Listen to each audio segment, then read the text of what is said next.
કોઈ જ કામ ધંધો કર્યા વગર જે યુટ્યુબના માધ્યમથી જે સનાતન ધર્મ અને સત્તાધારને બદનામ કરવા માટેના જે કાવતરાઓ ઘડાઈ રહ્યા છે, વસંત ચાવડા અને નીતિન ચાવડા વિરુદ્ધની કાર્યવાહી કરવા માટે આજે ગુજરાતના ગૃહમંત્રી અને સુરત પોલીસ કમિશનર સાહેબને અમે રજૂઆત કરવા આવ્યા છીએ કે આ લોકોએ જે આ સંતો જે દુનિયામાં નથી, જે સંતો આ દુનિયામાં નથી, જે પરલોક સિધાવી ગયા છે, તો એના વિરુદ્ધમાં જે વ્યભિચારના જે આરોપો લાગ્યા છે, એ આરોપોની પાછળ ના જે ડોક્યુમેન્ટ છે એ જાહેર કરે, નહીતર સુરત પોલીસ કમિશનર ને ગુજરાતના ગૃહમંત્રીને આપણા માધ્યમથી કહેવા માંગુ છું કે આ જે સનાતન ધર્મ અને સત્તાધારને બદનામ કરે છે, જે 18 વર્ષની આસ્થા જોડાયેલી છે, એને જે ધામને બદનામ કરે છે, આનાથી સનાતન ધર્મ બદનામ થાય છે. તો આવા જે વિઘ્ન સંતોષી લોકો છે એની પાછળ કોઈ છે એની કાર્યવાહી કરવામાં આવે અને નીતિન ચાવડા અને વસંત ચાવડાની વિરુદ્ધમાં જે કાર્યવાહી કરવામાં આવે એવી જ માંગ સાથે આજે ગુજરાત ક્ષત્રિય યુવા સંગઠન આજે સુરતના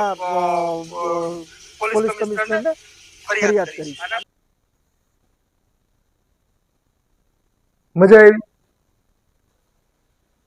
આપી દીધી ફરિયાદ, થઈ ગઈ શાંતિ. હવે હું કંઈક કહું, તમે જે મોટા ઉપાડે હાલી નીકળ્યા છો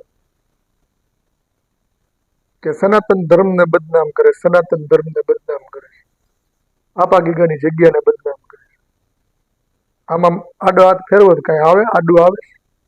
સરેમ બરેમ જેવું કઈ? પહેલો વિડીયો બનાવ્યો ત્યાંથી માંડીને છેલ્લે સુધી હરેક વખતે મેં કીધું છે, આપા ગીગા વિશે કીધું છે, ધર્મ વિશે કીધું છે, પણ તોય તમારે પપુડું ને પરાણે ખોવું જ છે. તમને તકલીફ ઈ નથી, તમારી મૂળ તકલીફ ઈ છે કે ન્યા અત્યારે તમે જે ઓલો બેહાડ્યો છે ને એ તમારી કાસ્ટનો છે, અને એટલે એ જગ્યા આપણા હાથમાંથી ન વિજાય, આપણે એટલે ઉલાળા મારીએ છીએ. અત્યાર સુધીમાં જેને પણ આવેદન પત્રો આપ્યા ને એ તમારી જ્ઞાતિના જ હતા અને આ ભગતની જે નજીકના હતા, જેની ભેગા ભગતને સંબંધો છે, એને જ આપ્યા. બાકી ક્યાંય કોઈ 18 વરણમાંથી બહાર નીકળ્યો નથી. હા, જે બીજી જ્ઞાતિના નીકળ્યા હતી, મેં કીધું એમ નીકળ્યા હતા કે જેને જેને સંબંધો હતા. બાકી કોઈને તકલીફ નથી.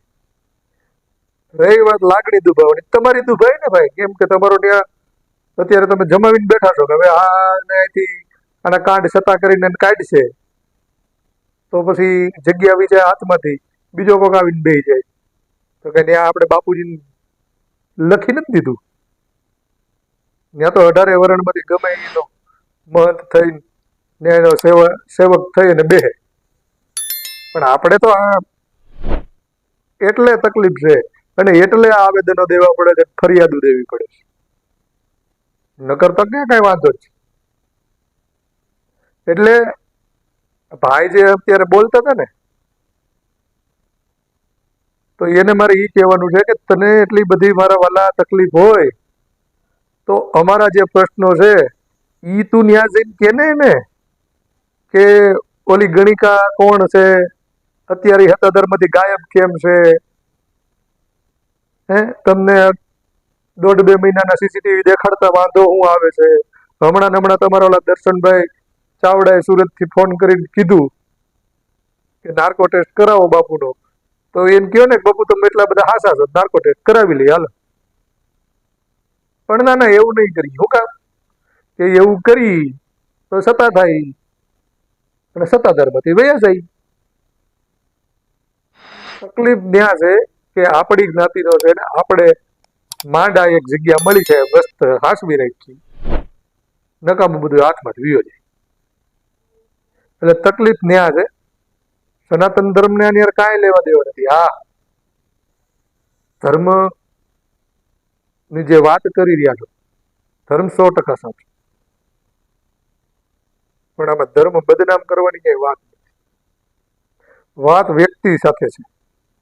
આપા ગીગા હારે નહીં, કોઈ ભગવાન હારે નહીં, કોઈ ધર્મ હારે નહીં કે સનાતન હારે નહીં. જેણે આ નથી કર્યા એને તો અમે કે કરી દો. અને મારે તો ખાલી એટલું જ કહેવાનું છે, ધંધો દી દો. આ તો બીજા મને આવીને પોગાડી દે લ્યો આ ભાઈના કારનામાં આપણે મૂકીએ. વસંત ચાવડા સનાતન ધર્મનો વિરોધી છે, મને કાંઈ જરૂર વાંધો નથી સનાતન ધર્મ. શું કામ હું વિરોધ કરું? હે? અને અત્યારે તો હમણાં મને 2 જણા એવા ફોન આવ્યા કે એ લોકો એમ કે અમે કુંભાર છે, એ નહીં કે. એટલે ભાઈ તમે જે કઈ પ્રમુખ હોય પણ તમારી મૂળ તકલીફ જે છે ને એ કયો. બાકી સનાતનને આ મેટર સાથે કાંઈ લેવા દેવા નથી. જગ્યા ધર્મની છે અને ધર્મ હંમેશા સત્ય સાથે હોય. એટલે તમારો મૂળ હેતુ જે રહ્યો કે આ જગ્યા હાથમાંથી ન વહી જાય એટલે આ થાય છે. અને જે હમણાં કહ્યો હતો ને શક્તિ પ્રદર્શન, તો શક્તિ પ્રદર્શનમાં હાથ ઊંચા કરાવી કેજો કઈ કઈ જ્ઞાતિના કેટલા આવ્યા છે, એટલે ખબર પડી જાય. રહેવા દો બાપા, ઓલી કહેવત છે ને જાતિ હોય વાડમાં કે એવા ન કરીએ.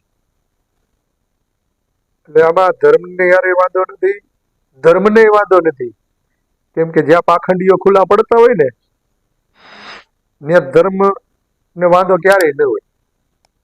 પણ પછી આપણી જેવા હોય ને અંધભક્તો નહીં, પણ આ તો સ્વાર્થીઓ કહેવાય કે આ આપણી પાસેથી વયું ન જાય, એના લીધે થઈને આ બધું આવેદનો ફાવેદનો ચાલુ કર્યા છે.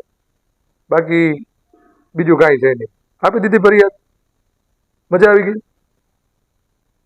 જય આપા ગઈ.